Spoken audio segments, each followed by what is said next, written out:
ሰላም ሰላም ቤተሰቦቼ እንዴት ናችሁ? ሰላም ናችሁ ወይ? እኔ ያለው አልሐምዱሊላህ በጣም ደህና ነኝ። ያው ከዚህ በፊት በጣም ብዙ ቤቶች ነበር የተቃጠሉት። በዚህ ዙሪያ ብዙ ስንሰራ ስንደክም ከጓደኞቼ ከቲክቶክ ጓደኞቼም ጋር ውጭም ያሉ ቤተሰቦችም ጠቅላላ ብዙ ስንሰራ ነበረ። ምናልባት አቀርብላችኋለሁኝ መረጃ እና ወደ 11 ቤቶች ተቃጥለው ነበረ።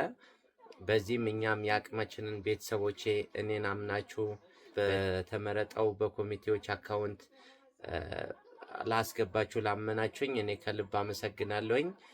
ሰብስበን እዛ አስረክበን ያው ቤቶቹም እንደምታዩት ይህን ደረጃ ደርሰዋል።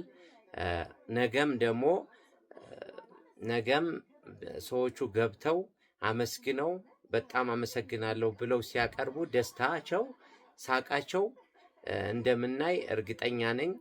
የጌታ ወረዳም ያው ያደረግነው አስተዋጽኦ የምስክር ወረቀት ይገባቸዋል ብሎ ትኩረት ሰጥቶ እያንዳንዱ እንቅስቃሴያችንን ተከታትሎ ድካማችን አይቶ የእውቅና ወረቀት ይህን በአቶ ጉራጌ እርማጀ ማህበር ስም አበርክቶልናል። የጌታ ወረዳ እጅግ በጣም ከልብ አመሰግናለሁኝ።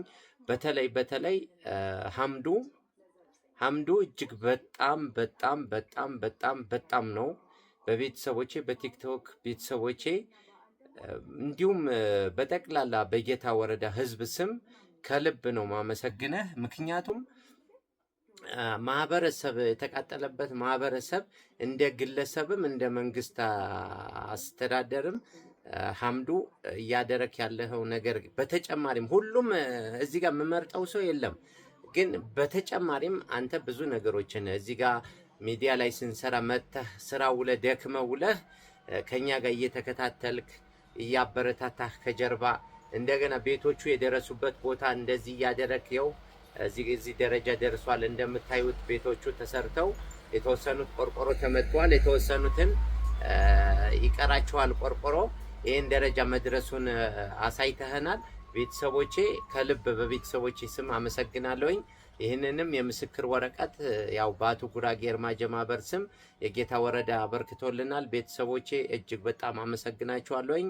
ኑሩልኝ፣ ሰላማችሁ ይብዛልኝ፣ ከእንደዚህ ነገርም ይጠብቀን። ስለዚህ ሰው ለመርዳት ሰው መሆን በቂ ነው። ከልብ አመሰግናችኋለሁኝ፣ እወዳችኋለሁኝ። ሰላማችሁ ይብዛልኝ።